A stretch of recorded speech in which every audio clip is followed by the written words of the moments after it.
Indian national Lokdal की ओर से प्रदेश में सत्ता परिवर्तन को लेकर निकाली जा रही परिवर्तन यात्रा को लगातार जन समर्थन मिल रहा है। जहां पार्टी के नेता उत्साहित हैं, वहीं इस बार प्रदेश की राजनीति में भी बदलाव के आसार बनते नजर आ रहे हैं। परिवर्तन यात्रा लेकर निकले इनेलो नेता अभय चौटाला ने कुरुक्षेत्र जिले की लाडवा विधानसभा में पहुंचने पर प्रदेश सरकार पर जमकर निशाना साधा। इतना ही नहीं, इस दौरान अभय ने आगामी चुनाव के दौरान होने वाले मुकाबले को लेकर भी बड़ा खुलासा किया। मुझ में दीपक सा जलता देखोगे अपनी हद रोशन करने से, तुम मुझको कब तक रोकोगे, तुम मुझको कब तक रोकोगे। इंडियन नेशनल लोकदल की ओर से निकाली जा रही परिवर्तन यात्रा लगातार जारी है। 165वें दिन में यात्रा कुरुक्षेत्र जिले की लाडवा विधानसभा में पहुंची। यहां लोगों ने यात्रा का नेतृत्व कर रहे इनेलो नेता अभय चौटाला का जोरदार स्वागत किया। इस दौरान अभय चौटाला ने नृ हिंसा और महिला उत्पीड़न के मामलों को लेकर सरकार पर जमकर कटाक्ष किया। मंत्री संदीप सिंह पर आरोप लगाने वाली महिला कोच को सस्पेंड करने पर अभय चौटाला ने कहा कि ऐसा करके सरकार महिला कोच पर केस वापस लेने का दबाव बनाना चाहिए। साथ ही उन्होंने मुख्यमंत्री पर कटाक्ष करते हुए कहा कि बेटी बचाओ का नारा देने वाली सरकार के मुख्यमंत्री ने आज भी संदीप सिंह को मंत्री बनाकर रखा हुआ है, जो कि बहुत शर्म की बात है। दबाव बना रहे हैं उस पे कि किसी तरीके से वो अपना केस विड्रा कर ले। इससे ज़्यादा बड़ी शर्म की बात हमारे प्रदेश के मुख्यमंत्री के लिए और नहीं हो सकती कि आज भी संदीप सिंह को मंत्री के पद पे उसने रखा हुआ है। बेटी बचाओ बेटी पढ़ाओ की बात करते हैं, बेटियों के नाम पे आंसू बहाते हैं, मगरमच्छ के आंसू बहाने की कोशिश करते हैं, बेटियों को बेइज्जत करते हैं। जहाँ बेटियों को बेइज्जत करते हैं वहाँ अपमानित भी करते हैं साथ में। इसका खामियाजा इस सरकार को भुगतना पड़ेगा। नृ हिंसा मामले में हुई बिट्टू बजरंगी की गिरफ्तारी को देरी से उठाया गया कदम बताते हुए अभय चौटाला ने कहा, इस पूरे प्रकरण में केवल बिट्टू बजरंगी, सरकार और मोनू मानेसर शामिल है। अभय ने आरोप लगाया कि इस पूरे प्रकरण को सरकार ने जानबूझकर घटित होने दिया। इसे लेकर वह 25 अगस्त से शुरू हो रहे विधानसभा के सत्र में सरकार से खुलकर सवाल जवाब करेंगे। उसको गिरफ्तार 28 तारीख को करना चाहिए था। इतने दिन लेट क्यों किया, इस बात का जवाब सरकार दे कि उसको गिरफ्तार करने में इतनी देरी क्यों लगाई। इस सारे प्रकरण का जो है 2 ही आदमी दोषी है, बजरंगी है, सरकार है और उसके साथ वो मानेसर है, जो क्या नाम है, मोनू मानेसर। बस ये मुख्यमंत्री उस षड्यंत्र में शामिल है। अगर मुख्यमंत्री शामिल नहीं होता तो 27 तारीख को जब ये वीडियो आ गए थे दोनों के 27 और 28 में, तो मुख्यमंत्री कौन सी नींद में सोया हुआ था? क्यों नहीं इसके ऊपर कार्रवाई करी? क्यों नहीं फोर्स लगाई वहाँ पे? क्यों नहीं सारे संगठनों को बैठा करके बात करी? वहाँ पे अगर पहले ही हालात को काबू कर लिया जाता तो आज उनका भाईचारा खराब नहीं होता। पर ये जानबूझ करके सरकार ने कराया है। भाजपा वाले कहते हैं किसी ने षड्यंत्र रचा, किसी ने थोड़ा ही रचा है, सरकार ने रचा है। मुख्यमंत्री दोषी है पूर्ण रूप से। पूछेंगे मुख्यमंत्री को, 25 अगस्त से सेशन आएगा, खूब खुलकर।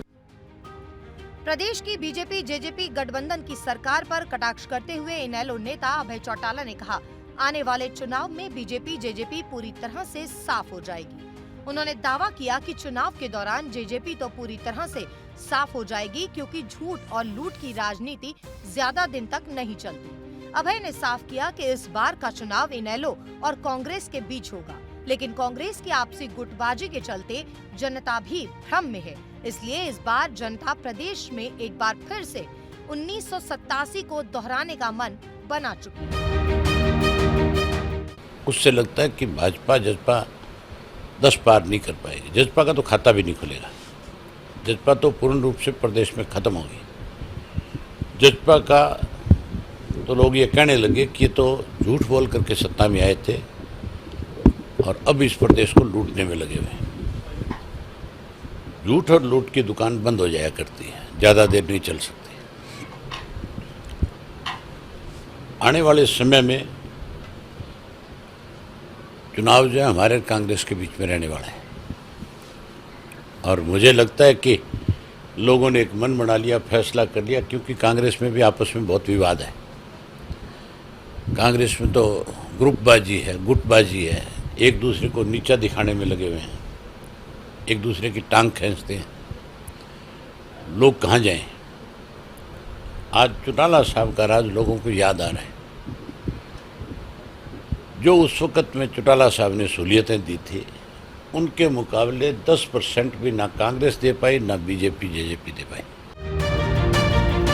इनेलो की ओर से शुरू की गई परिवर्तन यात्रा अब तक 3080 किलोमीटर का सफर तय कर चुकी है। 165वें दिन तक परिवर्तन यात्रा 1500 गांव, शहर और कस्बों से होते हुए 72 विधानसभा को कवर कर चुकी है।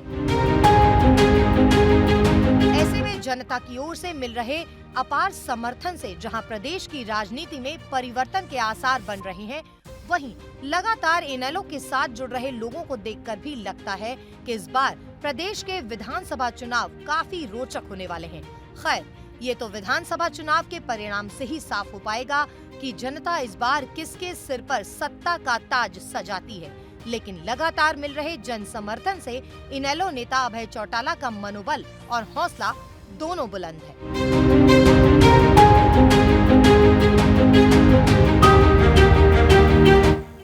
और इसी खबर पर ताजा अपडेट के लिए हमारे साथ जुड़ चुके हैं हमारे संवाददाता विनोद कुंगर। विनोद, परिवर्तन यात्रा लगातार जारी है और कुरुक्षेत्र पहुंच चुकी है। कैसा माहौल आपको देखने को मिल रहा है यहाँ? जी, मैं आपको बताना चाहूंगा, पिछले 2 दिन से करनाल के बाद कुरुक्षेत्र के लाडवा जो विधानसभा क्षेत्र है उसमें अभय चौटाला की परिवर्तन यात्रा लगातार चल रही है और ग्रामीण इलाकों से होकर गुजर रही है। तो ऐसे में युवाओं के साथ साथ जो उनके कार्यकर्ता वो काफी उत्साहित नजर आ रहे हैं और बाकायदा यात्रा में शामिल हो रहे हैं और जगह जगह पर अभय चौटाला का स्वागत किया जा रहा है। और अभय चौटाला भी इस यात्रा में लोगों के उत्साह को देखकर जोश में नजर आ रहे हैं और साथ ही वो जो राज्य में सत्ता परिवर्तन की बात कर रहे हैं, वही उन्होंने राज्य की सुरक्षा के साथ मुद्दों को भी उठाया है। जी, और सीधा उन्होंने अभय चौटाला ने साफ तौर पर कह दिया है कि इस बार जो चुनाव 2024 में होने जा रहे हैं वो इनेलो और कांग्रेस के बीच में होंगे। बीजेपी और जेजेपी पूरी तरीके से साफ हो जाएगी। जी बिल्कुल, उन्होंने साफ तौर पे कहा है कि जो भारतीय जनता पार्टी और उसकी जो सहयोगी दल है जेजेपी, उसको लोग नकार रख चुके हैं और साफ तौर पे कहा कि लोगों की जो सुरक्षा है, जो सरकार लोगों की सुरक्षा नहीं कर सकती और लोगों को सुरक्षा दे नहीं सकती, तो उसको बने रहने का कोई हक नहीं है। और बाकायदा उन्होंने मुख्यमंत्री से भी इस्तीफा मांगा है। जी, बहुत शुक्रिया विनोद इस तमाम जानकारी के लिए। तो बता दें कि परिवर्तन यात्रा इनेलो की लगातार जारी है। 72 विधानसभा क्षेत्र कवर किए जा चुके हैं।